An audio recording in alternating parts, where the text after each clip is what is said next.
We're here on the sidelines of the Euromoney Egypt Conference 2016, and I'm joined with Andrew Sims, founder of NEC Payments. Andrew, thank you for joining me. Thank you. So Andrew, what role can mobile money play in the Egyptian economy? Well, mobile money is already present here in the market in its purest form, and by that I would describe that as being a wallet that's attached to a mobile device and transacted through a mobile device. But what we've seen internationally is that the success that was enjoyed in early mobile money programs, particularly in Eastern Africa with the M-Pesa project, has not been repeated elsewhere. And so we tend to find that mobile money projects, particularly those that are run singularly by mobile network operators, in nowadays market are more often being closed down than they are being started up.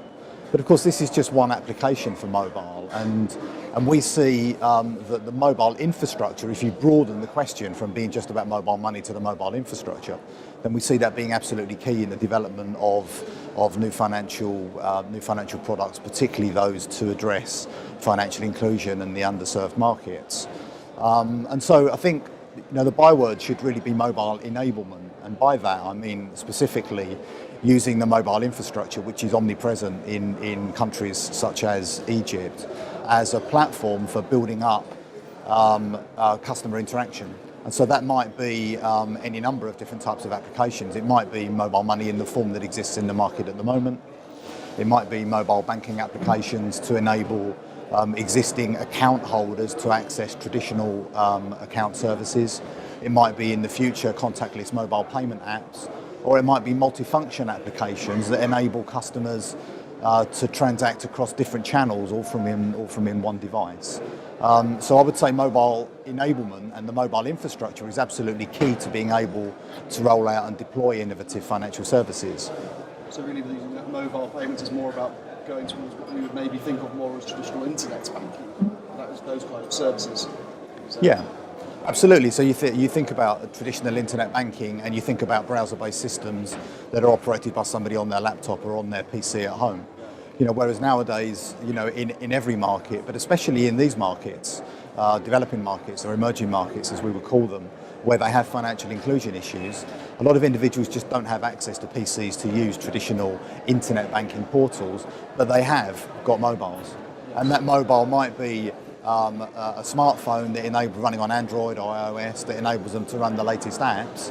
But even at the most basic level, then it will be able to support SMS banking of some type or a USSD type interface. And so, we feel that enabling financial systems to be able to utilize the mobile channel is absolutely critical to be able to reach that target audience. So what more do the government and regulators need to do to encourage financial technology in Egypt? That's a very pertinent question. And it's a question that we see time and time again in the emerging markets.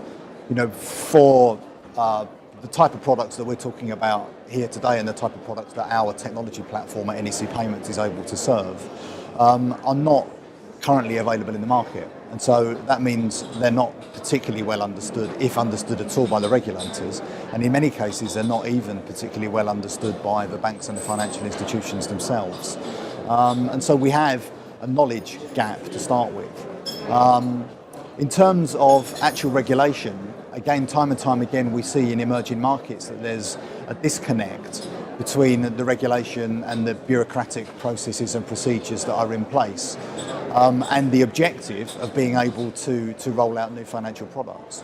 So if we heard some very interesting thoughts on this yesterday in the panel discussion yesterday afternoon, when the banking CEOs were discussing how to address the SME sector.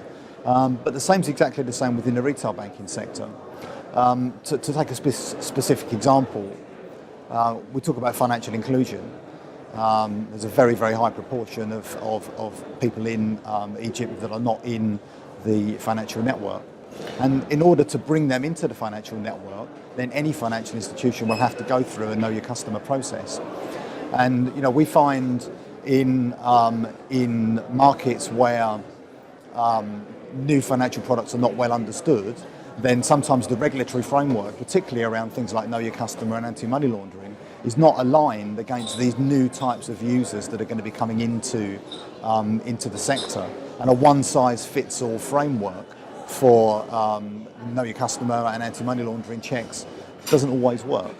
So we find, in particular in these markets, the regulators need to look at addressing customer onboarding and KYC checks and coming up with a regulatory framework and a compliance framework that enables banks to perform adequate checks, but also checks that are appropriate to the types of customer that they're onboarding, the value of the financial relationship, the frequency and limits that those individuals are likely to be transacting upon. So I would say KYC and AML is a particular challenge in the financial inclusion space.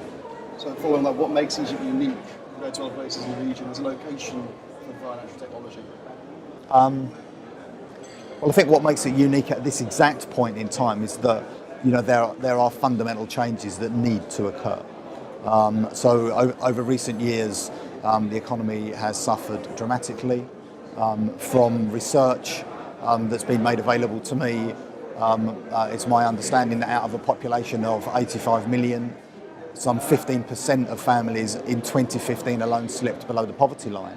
And so obviously something needs to be done to address these issues.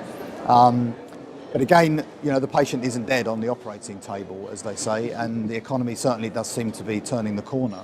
And we're hoping that the positive efforts that are being made now to address some of the issues in the economy will bring about some of the regulatory changes and some of the stimulation that we need to address some of these more underlying core issues. So those changes brought on hopefully or encouraged by the IMF deal, which is by far away probably the biggest topic of the conference this year. What do you think the biggest impact is going to be on the Egyptian economy? Well, I have to admit to being a layman on macroeconomics, and so, but from my layman's perspective, it would seem to me that the IMF deal represents a very good opportunity for Egypt and for the Egypt economy. Financial support for Egypt has, typically come from the GCC Gulf states, and because of the domestic economic conditions in those countries, then the amount of support that's been available over previous periods of time is not currently available to Egypt, and this, unfortunately, leaves Egypt with more limited options than it has had in the past in how it's going to, create a turnaround and create the stimulus that it needs to drive growth. My view, ultimately is that the IMF deal will bring a positive effect to the economy, and I think that positive effect will be manifested not just through the money itself, because that's not a silver bullet to solve the problems. There needs to be some fairly dramatic changes in the internal management of affairs within the country. But I think importantly what it will bring is it will bring confidence amongst the international market and the domestic market here in Egypt that things are changing, that the boat is turning and the economy is coming around the corner, and that Egypt represents a country that's moving forward in terms of its own financial position, its social development and its financial inclusion development, and one that represents a good opportunity for inward investment and growth amongst the international community. Well, hopefully we'll be here at the Euromoney Egypt Conference 2017 talking about the progress that we're seeing. Andrew, thank you very much for joining me. Thank you.